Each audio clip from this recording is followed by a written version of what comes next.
Kapin sa gatos nga mga traffic enforcers sa Mandawi City ang ipakatap alang sa traslasyon o pagbalhin sa maimahin sa balang bata ug mahal nga berhen.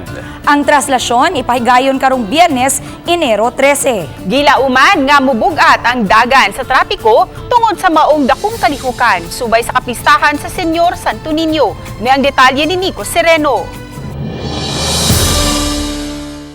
Sa abiso gikan sa Traffic Enforcement Agency of Mandawi, kini ang rota nga subayon sa traslasyon o ang pagbalhin sa mga imahen sa balaang bata ug Birheng Maria karong Biyernes. Gikan sa utlanan sa Cebu City ug Mandawi sa may barangay Subang Dako, kundin adto mahitabo ang turnover ug pagdawat sa mga imahen. Subayon ang Lopez Haina Street, laho sa may A. Del Rosario Street sa may sentro Mandawi. Mudimano o liko sa tuo sa SB Cabahog Street, pa-National Shrine of St. Joseph. Bana-bana sa team, 25 kilometers per hour ang dagan ug makumpleto ang traslasyon sulod sa 30 minutos.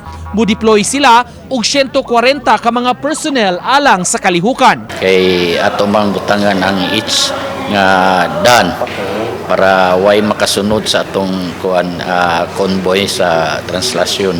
Ang traslasyon usa sa mga giatngan nga religious activities kay mahitabo ang panag-abot sa Sagrada Familia.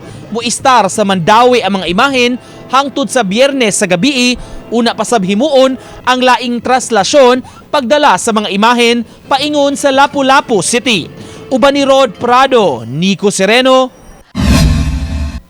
Balitang Bisdak.